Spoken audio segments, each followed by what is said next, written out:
In this video, we go over Howskinson and Chamath Palihapitiya thoughts on the crypto space. Hoskinson is an entrepreneur and founder of Cardano, one of the world's top 10 cryptocurrency platforms. He is also the co-founder of Input Output Global, a company in the blockchain engineering space that creates high-assurance blockchain-based infrastructure solutions. Hoskinson created Cardano with the goal of it being a platform for innovators, changemakers, and visionaries. Cardano is a proof-of-stake blockchain platform that aims to help the masses and make society more transparent, secure, and fair, all in line with what Hoskinson believes. Hoskinson is known for his efforts to help the crypto community improve, teaching beginners the benefits of blockchain and crypto, and a lot more. His defense of decentralization as a concept and his ADA cryptocurrency is evident.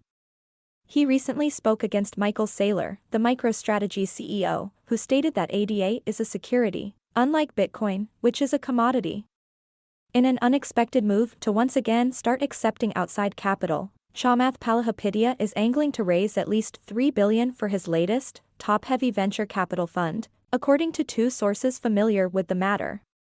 But this time around, the longtime crypto bull doesn't plan to give digital assets much play.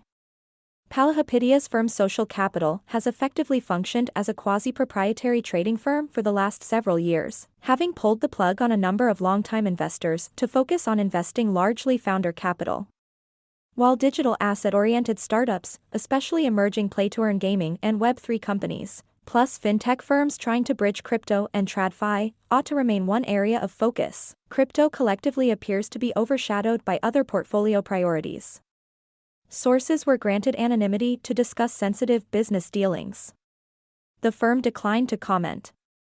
The main priorities for Fund V, backing promising startups looking to solve real-world issues across climate, deep technology, including machine learning and artificial intelligence, and cloud computing.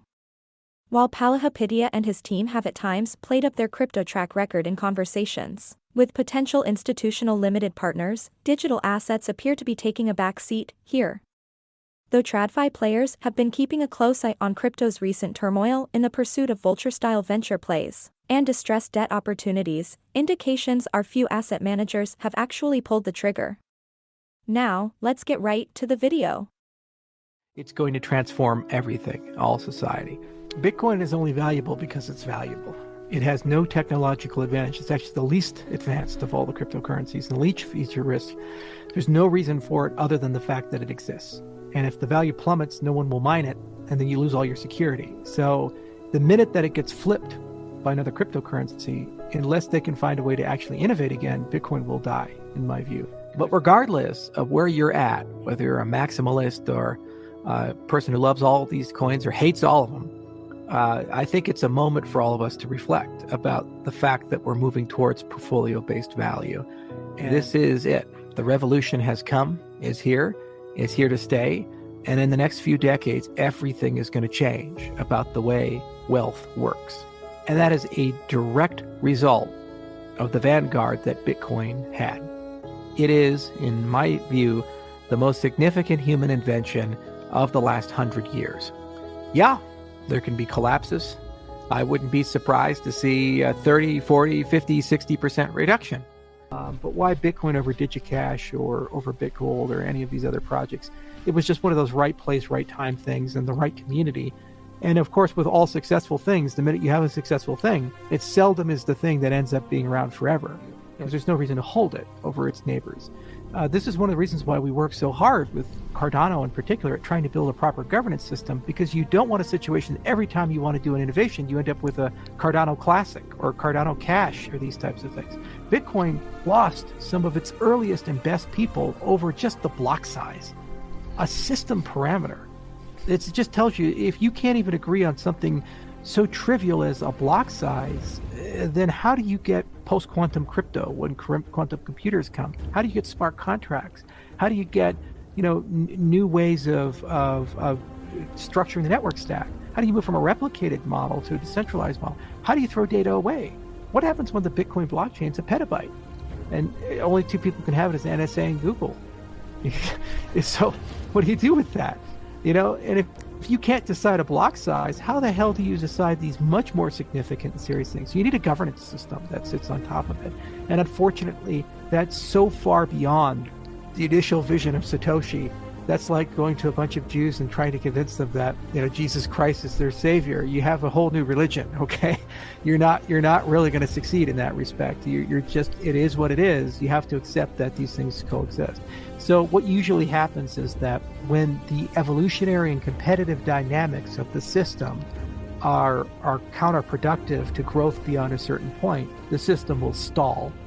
And then 1,000 flowers will bloom. The vast majority of them will wilt, but some of them will become a mighty oak, and they will replace the old system, and it will assume all the absorb all the goodness of that system, but not carry the bad characteristics of it. Mm-hmm. So you'll still have the blockchain component. You'll still have it be able to settle transactions the way Bitcoin does. The email for money thing will be there, but then you'll have smart contracts and governance and interoperability and much faster capabilities, and the ability to be global scale and work really well on a cell phone and have privacy and all these additional features and functionality. And if that doesn't happen, one of the other 1,000 flowers will have that, and then eventually they'll meet in the middle and kind of merge together and get to the next system and so forth. It's a very Darwinian system in that mm-hmm. respect, and that's great.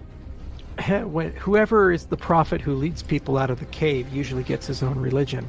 So Satoshi got one, and of course, like all true deities, he's dead. Satoshi's alias is gone and it's buried, and even if Satoshi was to return, there's no way to convince people that that person's Satoshi. Like if you sign with the PGP key, people will be, oh, well, you stole it or you hacked it or something. Hey, Lenstra's research has gotten to the point where we can break a 1K RSA key. So, clever guy, or something like that. Right? No one actually will believe you're the prophet after the prophet has ascended into the heavens. So it makes perfect sense, and it's just people who need hope. When you lose faith in institutions and governments, you need to find faith somewhere.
And it gives you a sense of what humans tend to do over the arc of history.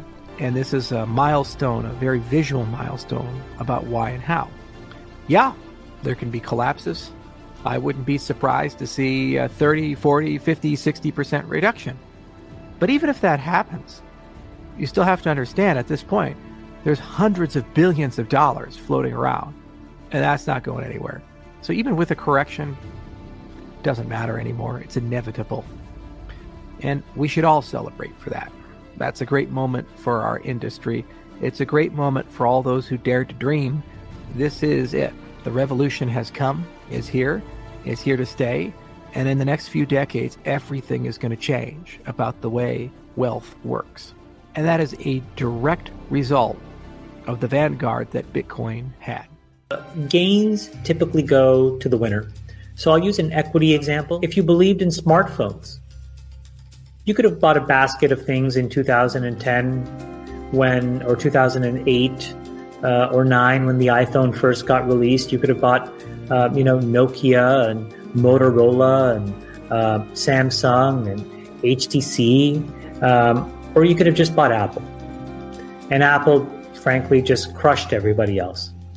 The point is that in any market, when there's a clear winner, it's not that these other things can't win, but there's a weird psychological effect that almost drives these second and third tier winners, which is a desire by people almost out of this sense of insecurity to not want to admit that there's a winner simply because they weren't the one to pick it first.